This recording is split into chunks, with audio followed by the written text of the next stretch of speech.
Fallout 3. Fallout 3, but more than that, vanilla Fallout 3. Now, I have not touched this game for about 15 years. I think that's pretty much the last time I properly played through the game in its entirety, and that's pretty much when it came out. And I picked this up. I was some bright-eyed kind of young kid that had never even played a Bethesda game before. I actually hadn't played Oblivion. And I think I'd seen in a PlayStation Magazine article how good this game apparently was. PlayStation Magazine, for anyone, I think it was a UK thing, who didn't grow up in the UK, was such an amazing thing. Every week you'd get this sweet cover that was just so wicked, and it would have so many cool articles on all of the new upcoming games, and oh man, those were the days. Anyway, Fallout was sold to me in one of these articles, and so I picked it up, and you know, within 2 minutes I've got Liam Neeson's dulcet tones in my ears, and I'm having a blast. My first ever Bethesda experience, certainly not my last, and it was incredible. But here's the heartbreaking thing, guys. As amazing as Bethesda games are to mod, there's a fallacy there. There's a fallacy there because, and I don't just do this with Fallout 3, I do it with every Bethesda game. I'll tell myself, oh right, okay, now I'm gonna play through, you know, Fallout 3, Fallout 4, Skyrim. I get the itch, right? Whether that be, it's February and it's a beautiful Skyrim day outside, it's crisp, it's bright, it's blue, I feel like I'm walking through the rift, and I go, oh god, I could play through Skyrim again. But then I tell myself, oh, how many amazing mods are there out there that I want to try out? And then I tell myself I'm going to make the most amazing mod list ever, but I'll wait until I get a little bit of time off work or college or school or whatever it was, and I'm going to experience, you know, prime Skyrim. And it never comes around, and then you just kind of get paralyzed by your delusions of a grandeur mod list, and it never comes around. And then the same thing happens to Fallout 3, the same thing happens to Oblivion and Fallout 4, and I just don't really touch those games, and it's heartbreaking because, God, man, they were such big parts of my gaming kind of journey. So anyway, to kind of cut through that, I told myself, you know what, I'm gonna raw dog Fallout 3. I think a few years ago I got given it. I got it for free on Epic Games, right?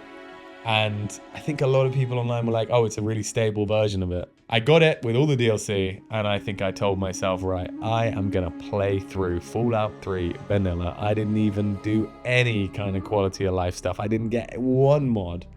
The only thing I did was put a tiny bit of text in the Fallout innie to stop the mouse acceleration. That's it. And man, I've had the best time ever. Not only has it been a nostalgic trip down memory lane, but it's also been such a great reminder that sometimes playing these games as the developers intended, which you very, very rarely do with any Bethesda games, it is an amazing thing. And I've experienced a lot of thoughts, and I don't necessarily need to go into every single one of those with you guys, but I wanted to get out this idea that maybe you guys suffer with too, where you go, I'm going to play through a Bethesda game again. And you kind of get paralyzed by that idea of making the perfect mod list. And I know you have Wabberjack nowadays, I am aware of this, and that does streamline a lot of things. And to be honest with you, actually replaying Fallout 3 in this manner has made me go, oh man, I could get a Wabberjack list for another Bethesda game, because whilst it's amazing playing, you know, the vanilla game, I am sitting here also going, oh, I could mod that, I could mod this, I bet there's some good mod lists out for it. So, you know, the bug, the beast that tells you to mod is always there, but I'm getting to experience this game again, something that I never actually got to do because of that big desire to mod that kept me kind of locked in. And it has its moments, man. It really does. There are moments where the atmosphere will hit me and I'll take it in. I'll sit there and I'll take in this kind of post-apocalyptic scene.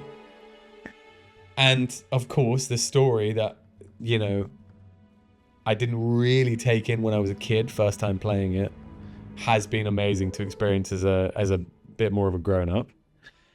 And I'm doing side quests that I never did before. I never even touched the DLC because I think I got it on PlayStation 3 and it was just a vanilla game. I didn't even think the DLC had been released by the time I picked it up. And yeah, it's been great, guys. So I wanted to do a video where I just kind of said, if you're like me and you're kind of thinking about playing a Bethesda game, and then you have this idea that you're going to make this amazing modded version of it, but then it kind of peters out and you never really get around to it, and then that means you never really get around to playing the game, why don't you just try diving in to a vanilla version, whether that be Oblivion, Skyrim, Fallout 4, Fallout 3, whatever it might be. I really would recommend it. And the other thing that I wanted to talk about was the graphics, because everyone knows that getting a good EMB on a Bethesda game and making it look hyper realistic, or making the Wasteland overgrown again, or making Skyrim look like this amazing kind of 2026 game, whatever it might be, it's a fun prospect, right? Can I really beef this thing out and push my GPU to its limits on this like 80-year-old engine that they're using? It's always something that's fun to think about, right? But something has clicked with me in recent years, and this isn't just isolated to Bethesda games. I was replaying KOTOR as well last year. Well, replaying. I've never played KOTOR before. I played KOTOR, Knights of the Old Republic, for the first ever time last year. And the art style, something's gone over in the last couple of years. Maybe it's because I'm older, or maybe it's because that timeline has expanded, but something has flipped, where the graphics now, it feels less like outdated, janky graphics and more like a bit of an art style. And that's cool, man. It's a really nice thing. It's like, I'm not sitting there going, this is so outdated, this is so ugly. I'm going, man, I miss those piss filter era video games, you know? Fallout 3, maybe Far Cry 2. What else have you got on that? I mean, there's a million different ones that have that kind of... God, it was great. Oh, God, the PS3 era was so good. Anyway, yeah. So that's all I really wanted to say. I just kind of wanted to bring it in and drop it on you guys that I'm replaying Fallout, completely vanilla, raw dogging it. And for anyone here who maybe is a very similar kind of disposition to me, where you're kind of like, I want to play it, I want to mod it, and then you kind of don't ever do anything with it. I'm so glad I dove into this, because like I said, the first time I ever played Fallout 3 was probably the most enjoyable, and that was completely vanilla. And you know what? Outside of Skyrim, that's the same for Fallout 4 and Oblivion. And I have had my experience with an amazing modded Skyrim playthrough way back when, and it is great. So I'm not completely anti-mods guy, but I am definitely on the side of experiencing these games vanilla, as they were intended, and getting something out of that. Just getting something out of that. It's a good thing. Anyway, just a quick one. Wanted to kind of catch you up with where I'm at.